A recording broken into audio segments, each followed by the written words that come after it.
अमृतपाल वहां जाकर मूवमेंट क्यों नहीं चलाते जहां पर सिख माइनॉरिटीज में है, वहां जहां पर सिखों के साथ तशद्दुद हो रहा है, चाहे पाकिस्तान की बात हो चाहे कहीं और हिंदुस्तान में कई स्टेट लगा लो, वहां जाके मूवमेंट्स क्यों नहीं चलाते अमृतपाल? नहीं देखो, ये एक ना बंदे से ये क्वेश्चन में डालने वाली बात होती है, आप वहां क्यों नहीं करते।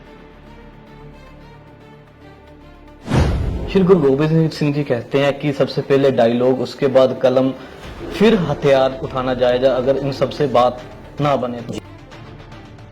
खालिस्तान अमृतपाल का सबसे बड़ा मुद्दा है।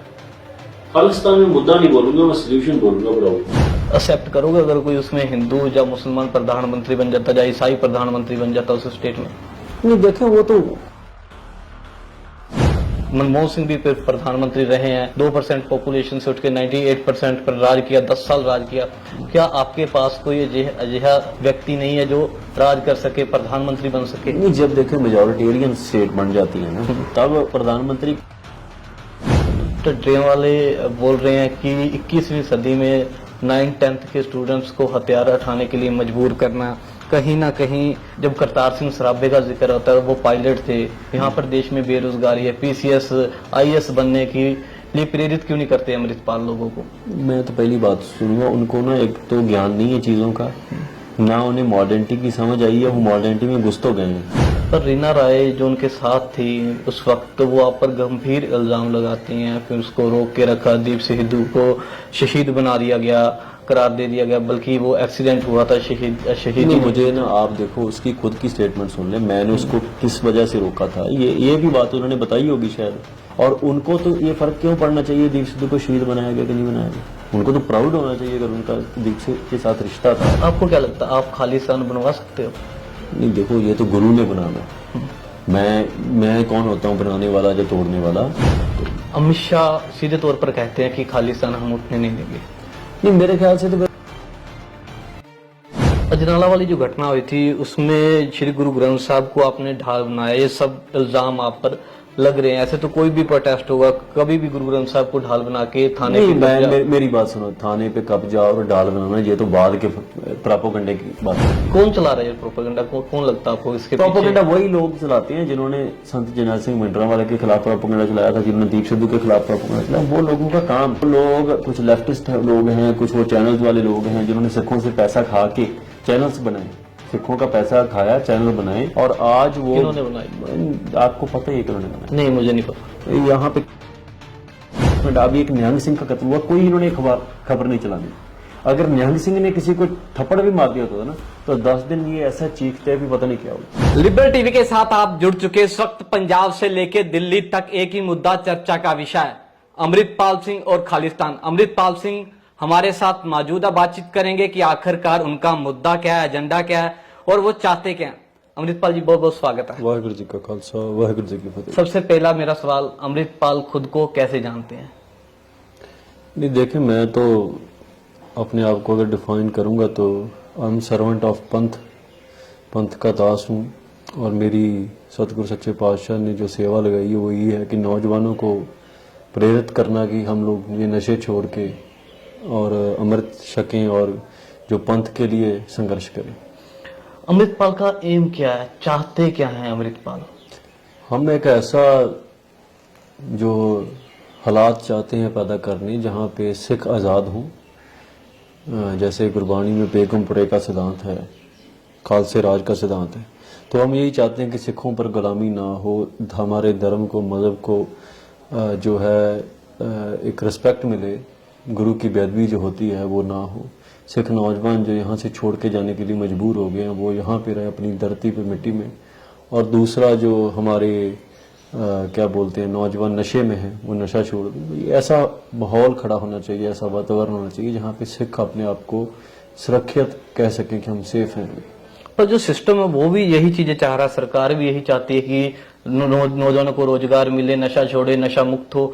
तो फिर अमृतपाल और सरकार में फिर डिफरेंस क्या होगा जो चाह रहे हैं? नहीं देखें, उनके कहने की बातें होती हैं राजनीतिक लोगों की, वो कहते कुछ हैं करते कुछ हैं। अभी देखें नौकरियां पंजाब में निकलती हैं, पंजाब से बाहर से ला के लोगों को यहाँ पे सरकारी गैर सरकारी नौकरियां दी जाती हैं।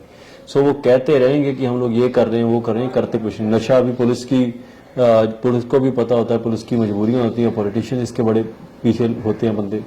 सो जो चीज़ें सरकार कर सकती है वो जानबूझ के नहीं करती। नशा खत्म करना हो तो सरकार के लिए 10 दिन की खेल है, लेकिन वो करेंगे नहीं, क्योंकि उनको पता है कि अगर नशा छोड़ देंगे नौजवान तो यहाँ पे फिर वो अपना पॉलिटिकली मैच्योर हो जाएंगे, वो पंथ की बात करेंगे, आज़ादी की बात। वो चाहते हैं कि नौजवान नशे में ही उलझे रहें।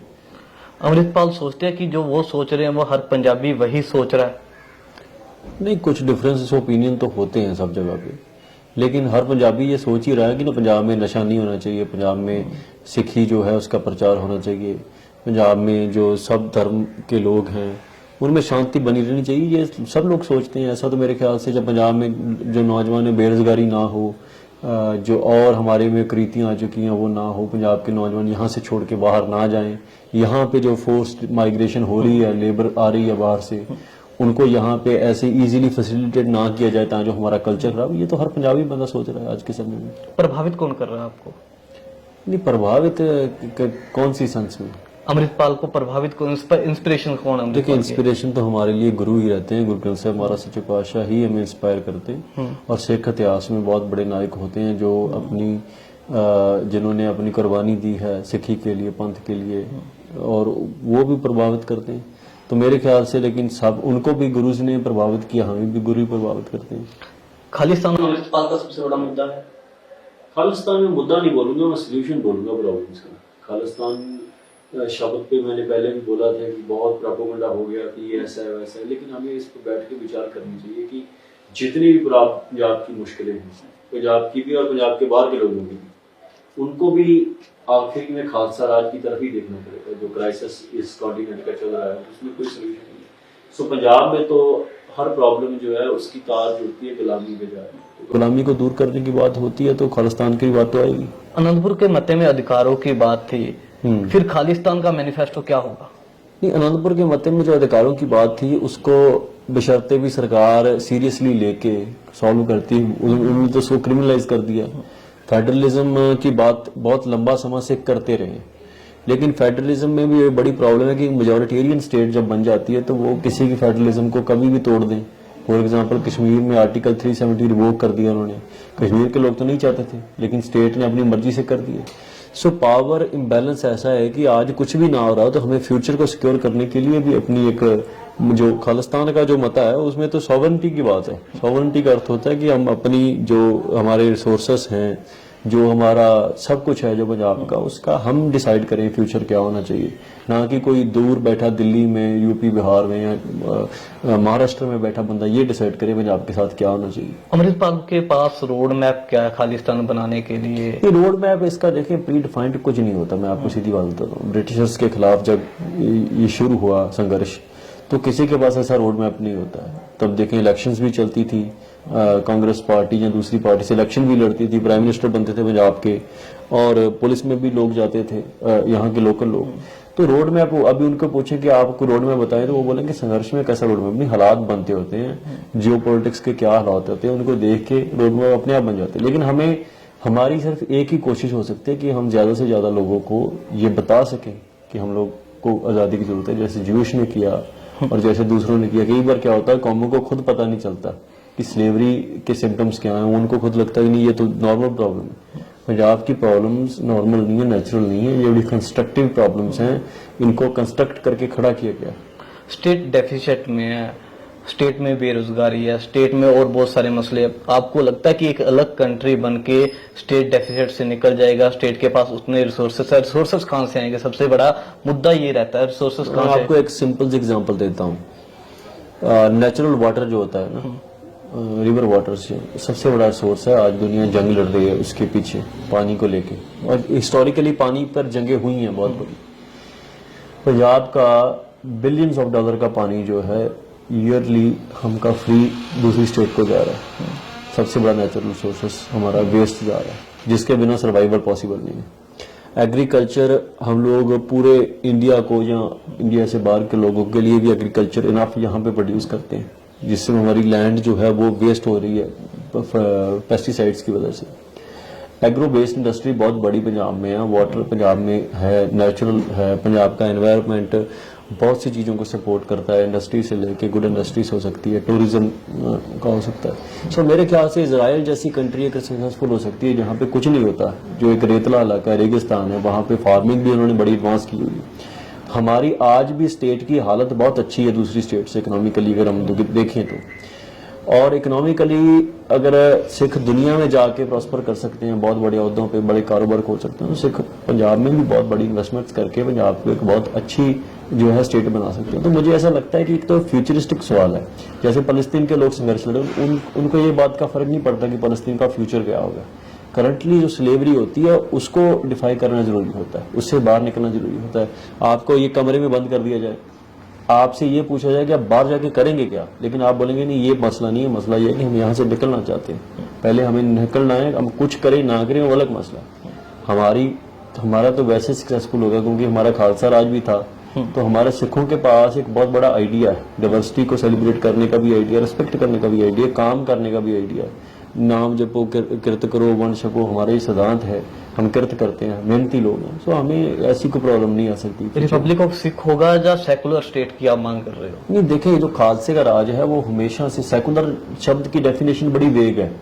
हम तो कहते हैं सरबत दा भला, सेकुलरिज्म में भी लोग डिफाइन करते हैं कि सेकुलर क्या होगा। अमेरिका में सेकुलरिज्म डिफरेंट काम करता है, इंडिया में डिफरेंट है, यूरोप में डिफरेंटली काम करता है। सेकुलरिज्म अपने आप डिफाइन कर लेते हैं लोग, लेकिन जो खालसे की डेफिनेशन है वो अपने आप डिफाइन नहीं होती। खालसे में सबको ही रिस्पेक्ट मिलती है, और ये नहीं बंदिश कहते हैं, हम दिल से रिस्पेक्ट करना चाहते हैं लोगों की, दूसरे मजहबों की। और वो गुरु साहब ने हमें बताया कि दूसरों के लिए कुर्बानी भी करनी पड़ती है कभी कभी, आप चाहे उनसे सहमत हो या असहमत हो। एक्सेप्ट करोगे अगर कोई उसमें हिंदू या मुसलमान प्रधानमंत्री बन जाता या ईसाई प्रधानमंत्री बन जाता उस स्टेट में? नहीं, देखें वो तो क्रेडिबिलिटी पे डिपेंड करता है, वो तो बंदे की एक्सेप्टेंस होगी, वो होनी चाहिए। जैसे दीवान मोहकम चंद है, महाराजा रणजीत सिंह के राज में हिंदू होने के बावजूद वो बड़ा जनरल था और रहा है वहाँ पे, और उसके जो अपने फॉरेन मिनिस्टर थे वो मुस्लिम थे। सो मेरे ख्याल से ये डिपेंड करता है कि वो बंदा, पंजाब के देखे लोगों का एक अलग कल्चर है, अभी तो बहुत डिल्यूट हो गया। अभी तो पंजाब के मुसलमानों को लगता है उनका कल्चर अरब कल्चर है, हिंदुओं को लगता है उनका कल्चर जो दिल्ली के पार का वो कल्चर है। सो अगर पंजाब के लोग सॉवरन हो जाएंगे तो उनको ये क्राइसिस ही खत्म हो जाएगा, वो एक दूसरे को खत्म करने की बात ही नहीं करेंगे, मिलजुल के रहेंगे तो एक कल्चर एक होगा, रिलीजन अलग अलग भी होंगे, प्रैक्टिसेस अलग होंगी, लेकिन उसमें भी अगर कोई काबिल इंसान ऊपर उठ के आता है तो उसमें क्या मसला है। अमृतपाल वहां जाकर मूवमेंट क्यों नहीं चलाते जहां पर सिख माइनॉरिटीज में है, वहां जहां पर सिखों के साथ तशद्दुद हो रहा है, चाहे पाकिस्तान की बात हो चाहे कहीं और हिंदुस्तान में कई स्टेट लगा लो, वहां जाके मूवमेंट्स क्यों नहीं चलाते अमृतपाल? नहीं, देखो ये एक ना बंदे से ये क्वेश्चन में डालने वाली बात होती है, आप वहां क्यों नहीं करते। मैं यहाँ पे पैदा हुआ, मैं यहाँ के क्राइसिस को ही डील करूंगा, और मैंने ये ओपनली कहा हुआ कि सिखों का क्राइसिस स्लेवरी से जुड़ा है। अगर पाकिस्तान में या कहीं और जगह भी सिखों के साथ दुर्व्यवहार होता है, उसकी ये सबसे बड़ी वजह है कि हमारे पास पावर नहीं है। अगर हमारे पास पावर होती तो हम कंट्रीज के साथ नेगोशिएट करके सिखों की हालात बेहतर कर सकते थे। उनको पता होगा एक सिख के पीछे कंट्री खड़ी हुई है। अब हमारी दुर्दशा इसीलिए हो रही है। तो मैं कहता हूँ हमारे पहला अपना घर बनाना होगा, उसके बाद सिखों की दुनिया भर में सारी प्रॉब्लम्स अपने आप खत्म हो जाएंगी, कम हो जाएंगी, नहीं खत्म भी होगी तो। क्योंकि फिर देखें फ्रांस में हमें दस्तार बंद पहनने का अधिकार नहीं है, तो अगर गवर्नमेंट नेगोशिएट करें, ट्रेड के मसले होते हैं तो वो बोलेंगे हमारे सिखों को वहां पे आप राइट दें, हैं? तो वो हो जाता है इजीली गवर्नमेंट के लेवल। आपको लगता है हिंदुस्तान गवर्नमेंट नहीं सिखों के लिए वो नेगोशिएशन करती दूसरी गवर्नमेंट से? अरे वो नेगोशिएशन छोड़ें, वो तो सिखों पे खुद अटैक कर रही है। आप यहाँ पे जो आइडेंटिटी पे हमारे अटैक होते हैं, सिखों को के साथ हिंदू बोलना या सिखों को पकड़ के जेल में डालना, ये चीजें करनी, वो नेगोशिएशन वो क्या करेंगे, वो तो खुद अटैकिंग मोड पे होते हैं। सिखों को जलील किया जाता है हर जगह पे।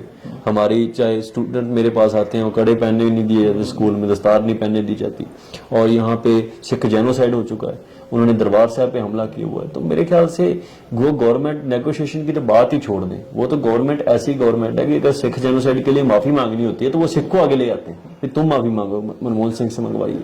श्री गुरु गोबिंद सिंह जी कहते हैं कि सबसे पहले डायलॉग, उसके बाद कलम, फिर हथियार उठाना जायजा अगर इन सबसे बात ना बने तो। जी, आप कैसे मानते हैं इसको? सही, गुरु गोबिंद सिंह जी का हुक्म सबको मानना चाहिए। देखिए ऐसे ही होता है ना, हम लोग आज डायलॉग की बात कर रहे हैं, आज सब जगह पे हम जाते हैं तो हम प्रेफर करते हैं कि डायलॉग से बातचीत हो। आप आए हैं तो डायलॉग ही चल रहे हैं ना सब जगह पे। स्टेट को हमने बोला, ब्यूरोक्रेट्स को बोला कि आप आए, कोई जज हैं रिटायर्ड, कोई इंटेलेक्चुअल बंदे हैं, बैठ के बात करते हैं। बैठ के मसले हल होने चाहिए। जो हथियार होता है वो तो लास्ट ऑप्शन, जब किसी के पास कोई जरिया नहीं बचता तो आप खुद को भी डिफेंड करेंगे, अपनी आइडियोलॉजी को भी डिफेंड करेंगे। तो मेरे ख्याल से डायलॉग, हथियार के बाद में भी तो डायलॉग ही जाता है ना, जंग लड़ने के बाद दो मुल्क फिर डायलॉग पे आते हैं, तो उससे पहले डायलॉग करना चाहिए। मुझे लगता है कि ये प्रेफरेबल वे होना चाहिए कि आप बातचीत से मसले हल कर लें। अमृतपाल डायलॉग के रास्ते से ही आगे बढ़ेंगे या हथियार भी उठाएंगे? नहीं, मैं तो पहले बोल चुका हूँ, ये स्टेट डिफाइन करती थी हमने क्या करना है। स्टेट अगर हमारे साथ डायलॉग ही करेगी तो हम पागल थोड़ी हैं कि हम हथियार उठा देंगे। डायलॉग से तो डायलॉग से बात होगी ना। तो ड्रीम वाले बोल रहे हैं कि 21वीं सदी में 9th-10th के स्टूडेंट्स को हथियार उठाने के लिए मजबूर करना, कहीं ना कहीं जब करतार सिंह सराबे का जिक्र होता है, वो पायलट थे, यहाँ पर देश में बेरोजगारी है, पीसीएस आईएएस बनने के लिए प्रेरित क्यों नहीं करते अमृतपाल लोगों को? मैं तो पहली बात सुनूंगा, उनको ना एक तो ज्ञान नहीं है चीज़ों का, ना उन्हें मॉडर्निटी की समझ आई है, वो मॉडर्निटी में घुस तो गए हैं, ना उन्हें वेस्टर्न मॉडर्निटी का फिनोमेना समझ आया है, ना उन्हें पूर्व की ये अध्यात्म की बिल्कुल समझ है। वो एक चाइल्डिश बिहेवियर है उनके अंदर भी, हर चीज़ पे रिएक्ट करना, मतलब वो ही चीज़ों पे रिएक्ट करना है जो चीज़ें सिखों की उल्ट जाती हैं। तो उनको मैंने कहाँ पे बोला है अभी बच्चों को आईपीएस आईसीएस नहीं बनना चाहिए, कहीं बोला मैंने ऐसा? मैं तो ये बोल रहा हूँ, और हथियार उठाने की बात तो मैंने नहीं की, ये तो गुरु गोविंद सिंह ने कहा। अमृत शिखादे के टाइम पे बच्चा 9वीं में हो 8वीं में, उसको अभी इजराइल जैसी जो सक्सेसफुल कंट्रीज हैं उन्होंने मिलिट्री ट्रेनिंग लाजिम की हुई है, वहां पे हर बच्चे को जाना पड़ता है मिलिट्री ट्रेनिंग में। यहाँ पे जब आप बच्चों को फौज में डालने की बात होती है तो मिलिट्री आर्मी स्कूल्स में भेजते हैं, वहां पे प्रैक्टिस शुरू होती है। गेम क्या है वैसे, स्पोर्ट्स क्या है? स्पोर्ट्स बच्चों को इसीलिए होता है ना कि बच्चे फिजिकली फिट हो, हाँ, उनको ट्रेनिंग की, शूटिंग की ट्रेनिंग दी जाती है, हर चीज की। तो मेरे ख्याल से ये फिनोमेना की बिल्कुल समझ नहीं है, उनके जो मुंह में आता बोल देते हैं, हमें उनको इग्नोर कर देना चाहिए। क्योंकि वो अगर कोई बच्चा हो तो बच्चा जिद पकड़ ले कोई कि मैं ऐसी बातें बोलूंगा, तो हम क्या करेंगे उस पर, मतलब उसको कुछ कह तो सकते नहीं है, जो अपना बोलते रहे। दीप सिद्धू से कितना प्रभावित होते हो? दीप सिद्धू हमारे आइडल हैं, हमारी जत्थेबंदी के प्रमुख थे वो, और उन्होंने मतलब जो सिख सॉवरेनिटी की बात है बड़े लंबे समय के बाद जो उठी है बात, उन्होंने की है और बड़ी ब्रंटली की है और बड़ा ओपनली डायलॉग किया है स्टेट के साथ भी हर जगह पे। तो मुझे लगता है कि वो अभी यूथ की इंस्पिरेशन है, तो वो रहेंगे। पर रीना राय जो उनके साथ थी उस वक्त, तो वो आप पर गंभीर इल्जाम लगाती हैं, फिर उसको रोक के रखा, दीप सिद्धू को शहीद बना दिया गया, करार दे दिया गया, बल्कि वो एक्सीडेंट हुआ था, शहीद नहीं, मुझे ना आप देखो उसकी खुद की स्टेटमेंट सुन ले, मैंने उसको किस वजह से रोका था, ये भी बात उन्होंने बताई होगी शायद। मैंने यही कहा था कि आप कुछ ऐसी स्टेटमेंट ना दें जो फैमिली के खिलाफ जाए या किसी के भी खिलाफ जाए, ठीक है? और जो वो चाहती थी वो मेरे हाथ में थोड़ी है। मैं पहले भी टीवी में बोल चुका हूँ कि अगर उनका दीप सिद्धू के साथ रिलेशनशिप था तो मैं तो मानता हूँ ये बात था, मैं तो डिनाई नहीं करता हूँ, लेकिन फैमिली माने या ना माने ये मेरे हाथ में कैसे हो सकता है? मैं तो ये मान सकता हूँ और मैं मानता भी हूँ। पर वो अगर मैंने उनको रोका तो मैंने तो इसी चीज के लिए रोका था कि अगर आप देखें अभी वो उन चैनल्स पे जाना जो दीप सिद्धू कितना एंटी है, जिन्होंने दीप सिद्धू को कैरेक्टर असैसिनेशन किया है, और उनको तो ये फर्क क्यों पड़ना चाहिए दीप सिद्धू को शहीद बनाया गया कि नहीं बनाया गया?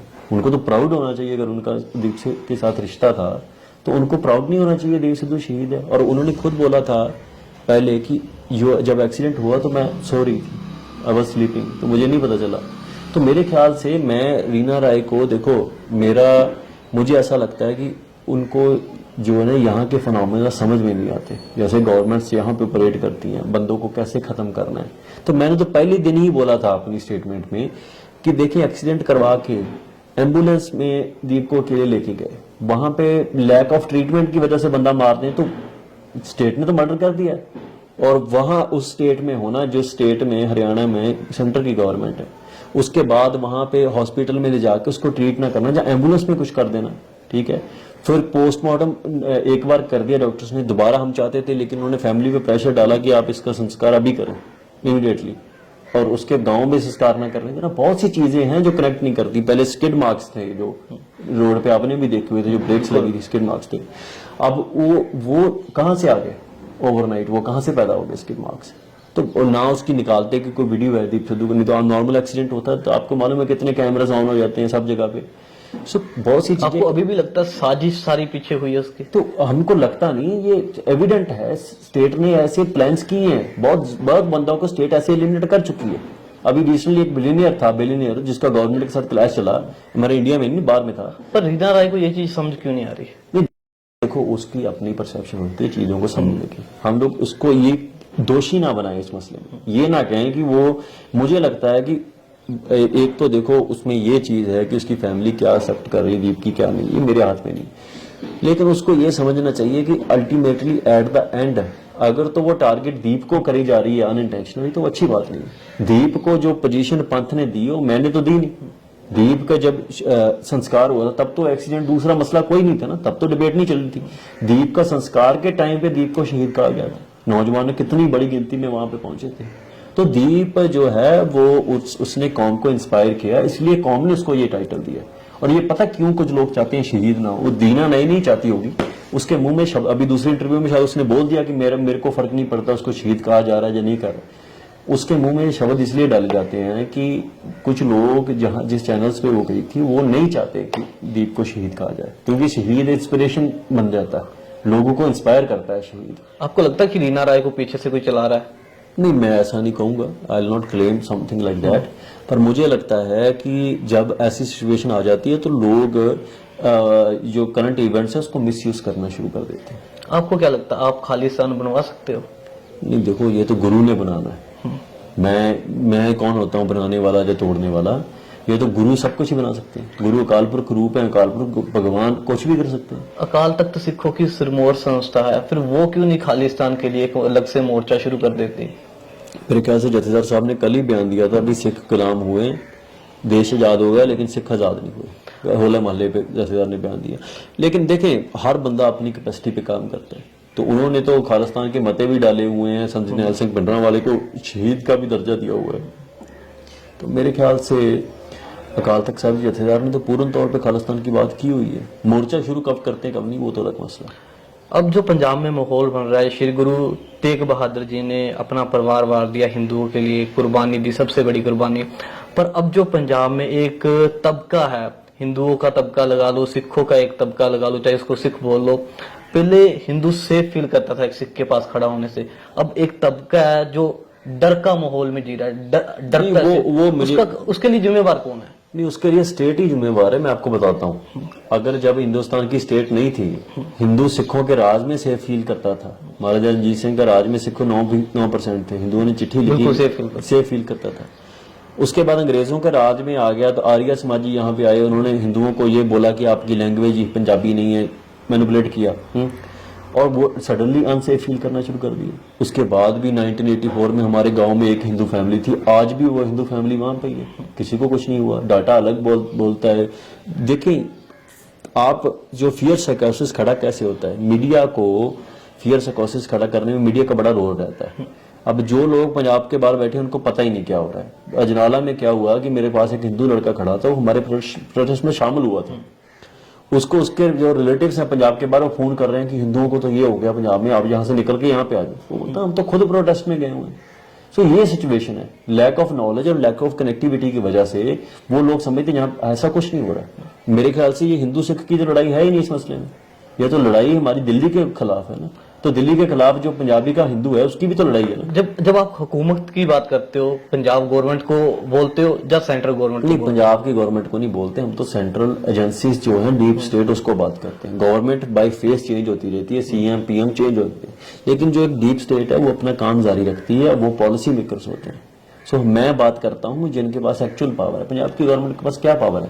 मतलब वो पंजाब के पानियों के मसले पे कोई सोल्यूशन नहीं निकाल सकते, बेअदबी के ऊपर कोई लॉ नहीं लेके आ सकते।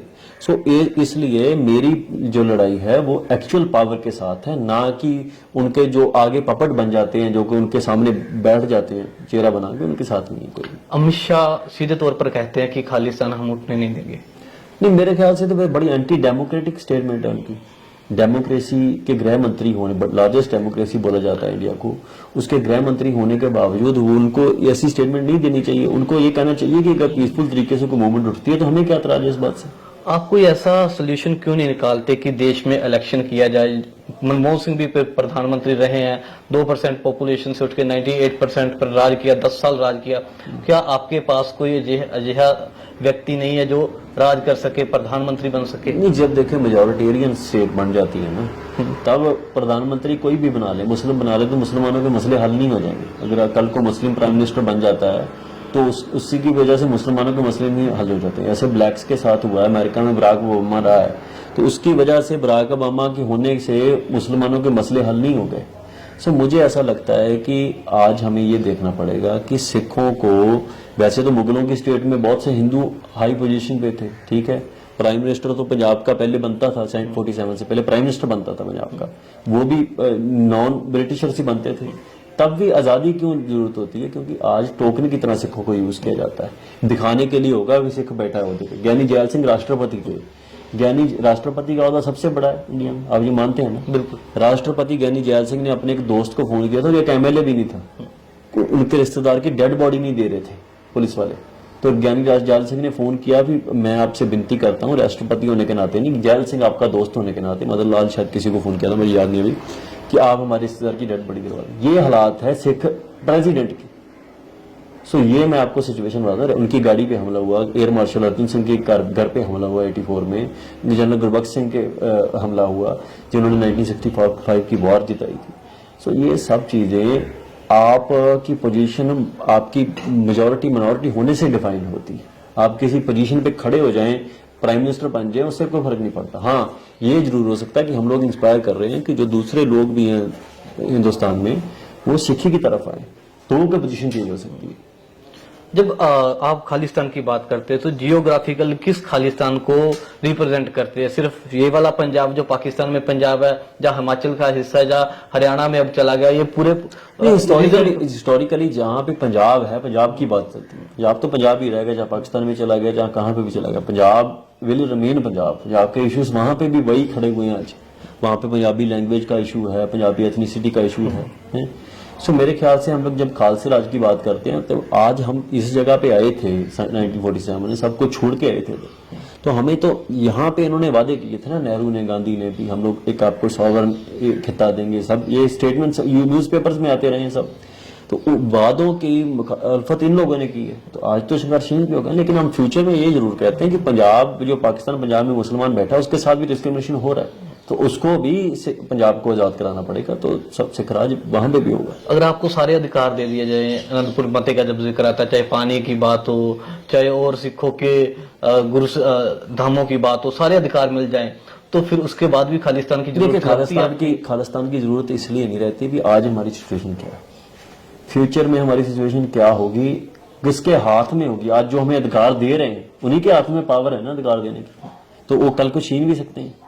खालिस्तान इसलिए नहीं है कि हमें कुछ एंजॉय करना है खालिस्तान में, वो इसलिए कि हम अपनी जनरेशन का फ्यूचर सिक्योर कर सकें। हाँ, अगर इनको लगता है कि नेगोशिएशन करनी है सिखों के साथ तो कर सकते हैं, वो तो उनको पानियों के मसले खुद हल कर दें। हल करने के बाद हम इससे बात करें कि देखें हमने तो पुरानी गवर्नमेंट्स ने किया था, हमने तो हल कर दिए, बंदी सिखों को छोड़ दें, इतना लंबा लटकाने मोर्चे लगवाने की जरूरत है, पता ही है उनको कौन सी प्रॉब्लम है सिखों की। अगर वो कर देते हैं हल तो उसके बाद तो बैठा जा सकता है। लेकिन जो खालिस्तान का मसला है वो नॉन नेगोशिएबल इसलिए होता है कि खालिस्तान आज सिचुएशन से इंस्पायर्ड नहीं है, ये रिएक्शनरी नहीं है हमारा। खालिस्तान जो खालसा राज है, गुरु का हुक्म इसलिए है कि आप किसी के राज में जितना भी सुखी रहे। जूश कितनी बड़ी पोजीशन पे थे यूरोप में, जर्मन में जूश जो थे बड़ बैंकों के मालिक थे तब भी, लेकिन 10 दिन में उनका जेनोसाइड शुरू हो गया। तो वो उन्होंने इजराइल क्यों बनाया? फिर भी अमेरिका में भी उनको अच्छी पोजीशन मिल गई, लेकिन जब तक वो अपना मुल्क नहीं बना पाते थे तब तक उनको रिस्पेक्ट नहीं मिलती। और उनकी जो रियल पावर जिनके हाथ में होती है वो आज आपको रिस्पेक्ट दे रहे हैं, कल आपके खिलाफ हो जाए तो क्या करेंगे आप? सिचुएशन ये है कि खालिस्तान रिएक्शनरी पॉलिटिक्स का पार्ट नहीं है, खालिस्तान परमानेंट सोल्यूशन की बात है। हिंदू और पाकिस्तान जब डिवाइड हुए थे तो हमने सबने देखे कितने बड़े दंगे हुए, कितने लाखों लोग मारे गए। क्या लगता नहीं अगर फिर से नहीं ऐसी पार्टीशन क्यों करनी है? देखो एक फोर्स पार्टीशन होती है, दुनिया में बहुत से मुल्क बने हैं, वहां पे पार्टीशन जो ब्रिटिशर्स ने किया है वो क्यों करना है? फोर्सफुली थोड़ी लोगों का। हम तो बोल रहे हैं पंजाब में वो तो रिलीजन बेसिस पे हुआ बात, हम तो बोल रहे हैं पंजाब का हिंदू को उन्हें उठ के थोड़ी जाना है कहीं पे, वो तो वहीं पर रह गए। तो पार्टीशन क्या क्यों? लगता है कि हिंदू सेफ फील करेगा उस खालिस्तान? मैं सोच रहा हूं अगर देखो सिख 2% होने, अगर वो 40% है हिंदू, वो सेफ फील नहीं करते तो फिर सिख तो 2% है हिंदुस्तान में, फिर हम सेफ फील क्यों करें? हमारा तो राइट है अनसेफ फील करने का। सो मेरे ख्याल से हिंदूज को इस बात से प्रॉब्लम नहीं। कुछ बंदे होंगे जो सिखों में भी हैं, कुछ बंदे सिखों में भी है ना जो MLA MP बने हुए हैं, वो सारा दिन बोलते रहते हैं सिखों के खिलाफ ही, जैसे आपने टड्रियों वाले का जिक्र किया, ऐसे बंदे हैं सिखों में। तो इसकी वजह से सारे सिख थोड़ी वैसे हो जाते हैं। तो हिंदुओं के लड़के अभी यहाँ पे नशा छोड़ने आते हैं, तो उनको तो अभी कौन सा सेफ फील कर रहे हैं। फरौतियां मांगी जाती है दुकानदारों से, छोटे बिजनेसमैनों को धमकाया जाता है, उनसे एक्सटॉर्शन लिए जाते हैं, उनके मतलब क्राइम्स जो होते हैं, नशे का जो उन लड़के भी ओवरडोज से मर रहे हैं, उनके भी माइग्रेशन के प्रॉब्लम उनको भी आ रही है, उनको भी बाहर छोड़ के जाना पड़ा। तो मेरे ख्याल से हिंदुओं को अनसेफ फील अब हो रहा है, बाद में क्यों होगा। वो खालसे के राज में तो वो गुरु को गुरु मानते हैं, तो फिर अनसेफ फील क्यों करेंगे। अजनाला वाली जो घटना हुई थी उसमें श्री गुरु ग्रंथ साहब को आपने ढाल बनाया, ये सब इल्जाम आप पर लग रहे हैं। ऐसे तो कोई भी प्रोटेस्ट होगा, कभी भी गुरु ग्रंथ साहब को ढाल बना के थाने पे मेरी बात सुनो, थाने पे कब्जा और ढाल बनाना ये तो बाद के प्रोपेगेंडे की बातें होती हैं। हम लोगों ने वहीर निकाली है, वहीर में गुरु ग्रंथ साहब का स्वरूप लेके चली, उस दिन भी खालसा वहीर ही लेके गए हैं, कोई ढाल नहीं बनाया। अगर वहां पे 25,000 संगत ना होती, 27,000 कितनी भी संगत थी, तो क्या एक बंदा कोई एक गुरु ग्रंथ साहब बंदा लेके चला था, पुलिस वाले उनको थाने में जाने देते? ऐसा तो नहीं होता ना। बात तो संगत की है। हम तो गुरु की अगुवाई में पहले अमर संचार वहां पे किया, अमर संचार पहले करते हैं। वहां पे तो 240 प्राणी ने अमर छका, तो गुरु के बिना अमृत कैसे छक लेगा। तो थाने के अंदर ऐसा तो नहीं है, अभी थाने की जब ओपनिंग होती है तब तो गुरु ग्रंथ साहब का प्रकाश लेके जाते हैं वहां पे, जब नया थाना बनाना होता है। तो बाद में क्या हो गया, वहां पे हमने निकाल के तो प्रकाश किया नहीं महाराज का, पालकी साहब ही लेके गए पूरी अंदर, पालकी साहब ही बाहर लेके चली गई। सो मेरे ख्याल से जब प्रोपेगेंडा है, यही प्रोपेगेंडा लाल किले पे हुआ था कि निशान साहब ने लड़ा दिया, उनकी निशान साहब की बेदबी कर दी, निशान साहब को ढाल बना ली। ये सेम आर्गुमेंट थे तब भी, आज भी सेम आर्गुमेंट है। लेकिन आज संगत जो है उसमें आप देखें, आम संगत से बातचीत कर ले, कि कुछ पॉलिटिशियंस के बयान तो हो सकते हैं, संगत के ये बयान नहीं। कौन चला रहा है प्रोपेगेंडा? कौन लगता है आपको इसके प्रोपेगेंडा वही लोग चलाते हैं जिन्होंने संत जरनैल सिंह भिंडरांवाले के खिलाफ प्रोपेगेंडा चलाया था, जिन्होंने दीप सिद्धू के खिलाफ प्रोपेगेंडा चलाया। वो लोगों का काम है। वो लोग कुछ लेफ्टिस्ट लोग हैं, कुछ वो चैनल्स वाले लोग हैं जिन्होंने सिखों से पैसा खा के चैनल्स बनाए, सिखों का पैसा खाया, चैनल बनाए। और आज वो किन्होंने बनाए? आपको पता ही है किन्होंने बनाया? नहीं, मुझे नहीं पता। यहाँ पे कई चैनल्स हैं, स्पोक्समैन जैसे चैनल्स हैं, जिन्होंने उच्चादर बाबे नानक का एक ट्रस्ट बनाया था, जिसे सिखों से पैसा लिया, उसके बाद स्पोक्समैन अखबार शुरू की। और आज उनका रोल ये है कि जो एक समय पे लाला जगत नारायण का रोल था ना, बिल्कुल, वो रोल आज अदा कर रहे हैं। लेकिन तब तो बोलते थे लाला जगत नारायण हिंदू था इसलिए कर रहा था। आज देखें, आज तो ये सिख होने के बावजूद कर रहे हैं, तो हम झूठ तो नहीं बोल सकते। आज अगर कोई मीडिया में सबसे ज्यादा नेगेटिव चल रहा है तो वो एक सिखों के पैसे पे बना हुआ चैनल है, जो सिखों के उलट चलता है हर मसले में। अब जो मणिकरण साहब में जो हुआ, जो घटना, वहां पे इन्होंने टाइटल लगा के चलाया, पंजाबियों ने की गुंडागर्दी। हालांकि इनको ये कौन होते हैं उसका कंक्लूजन निकालने वाले, किसने गुंडागर्दी की? जहां पे मेरे पास 4 लड़के हैं जिनको बड़ी चोटें लगी, गाड़ियां तोड़ दी गई पंजाबी नंबर वाली, पंजाब नंबर वाली। तो ये चैनल्स की एक प्रोपेगेंडा। अभी एक निहंग सिंह का कत्ल हुआ, कोई इन्होंने खबर नहीं चलानी। अगर निहंग सिंह ने किसी को थप्पड़ भी मार दिया होता ना, तो 10 दिन ये ऐसा चीखते हैं भी पता नहीं क्या होगा। सो मेरे ख्याल से ये चैनल जो है ना, इनके अंदर एक इन्फिनिटी है, लैक ऑफ इंटेलेक्ट है। और वो जो बहन जी वहां पे जो डिबेट करती हैं, मैं बड़ी रिस्पेक्ट के साथ कहता हूँ, उनके पास इंटेलेक्ट की तो दूर दूर तक कोई चीज नहीं है। वो उनको पता ही नहीं है डिबेट क्या होती है, डिस्कशंस क्या होती हैं, कैसे वो देखिए। इस मसले में भी जो हुआ था, उन्होंने ये दीप सिद्धू का कैरेक्टर असैसिनेशन करने के लिए पहले भी दीप सिद्धू ने अपने मुंह से बोला था, स्पोक्समैन ने मेरे खिलाफ सीरीज चलाई, हर वो बंदा जो आज मेरे खिलाफ होगा, स्पोक्समैन वाले ये उसके पास जाएंगे, उसके आगे माइक कर देंगे। इनका एजेंडा है। हथियारों के लाइसेंस रद्द हो गए, ये खबरें भी चली थी। नहीं, देखो वो एक ना सिस्टम क्या होता है कि खबरें, पहली बात तो गवर्नमेंट तो कह रहे थे हमने कोई ऐसी लिस्ट नहीं निकाली। अगर गवर्नमेंट रद्द करेगी तो इन्फॉर्मेशन पब्लिक तो करेगी नहीं, अगर करेगी तो ये तो बहुत बड़ा फ्लॉ है, ये तो बहुत बड़ा सिक्योरिटी लैप्स है ना, किसी का लाइसेंस वेपन रद्द करना और उसके बाद उसको पब्लिक इन्फॉर्मेशन। ये तो मूसे वाला मसला हो गया ना, जैसे मूसे वाले की सिक्योरिटी वापस लेके पब्लिक कर दिया था बात, और उसके बाद मर्डर हो गया। सो मेरे ख्याल से ये लिस्ट ऑफिशियल है नहीं, गवर्नमेंट ने नहीं निकाली हुई। अगर गवर्नमेंट ने निकाली है तो बहुत बड़ा सिक्योरिटी लैप्स है, जिसमें गवर्नमेंट ये बता रही है कि देखिए इन बंदों के हथियारों के लाइसेंस हमने रद्द कर दिए। ये बेवकूफी वाली बात है, मेरे ख्याल से ये मीडिया ने खुद ही चला दी। इंटेलेक्चुअल की बात की, अमृतपाल के साथ कितने लोग इंटेलेक्चुअल जुड़े हुए हैं जो आगे की प्लानिंग कर सकते हैं, चाहे राजनीतिक हो चाहे युद्ध स्तर पर हो? क्या लगता है कि राजनीति मेरे साथ जो सिख इंटेलेक्चुअल्स हैं, उसमें कुछ हिंदू लड़के भी हैं, सब वो हम लोग बैठते हैं कभी कभी, और हम लोग को प्लानिंग ऐसे नहीं होता कि जैसे कोई फ्यूचर प्लानिंग करना है, लेकिन मौके पे जो चीजें चल रही होती हैं उनको प्लान करना जरूरी हो जाता है। तो बहुत से ऐसे हैं सिख इंटेलेक्ट चलाते रहते हैं, बात चलती रहती है। आखिरी सवाल मेरा, क्या आगे के प्रोग्राम है, क्या आने वाले? हमारा प्रोग्राम अभी 26 तारीख को एतवार के दिन जो पे है वो प्रोग्राम हमारा अकाल तख्त साहिब पे अमृत संचार का प्रोग्राम है, अमृत छकाने का प्रोग्राम है, जो पहले भी हमने किया था अक्टूबर में। तो वही प्रोग्राम, क्योंकि संगत बार बार बोल रही थी कि अमृत संचार अभी कहाँ पे होगा, तो हमने सोचा कि इस बार 26 मार्च को हम अकाल तख्त साहिब पे अमृत संचार कराएंगे, वो उसी का प्रोग्राम करेंगे। बहुत बहुत शुक्रिया। ठीक है, खालसा वाहिगुरू। वाहिगुरू जी का खालसा, वाहिगुरू जी का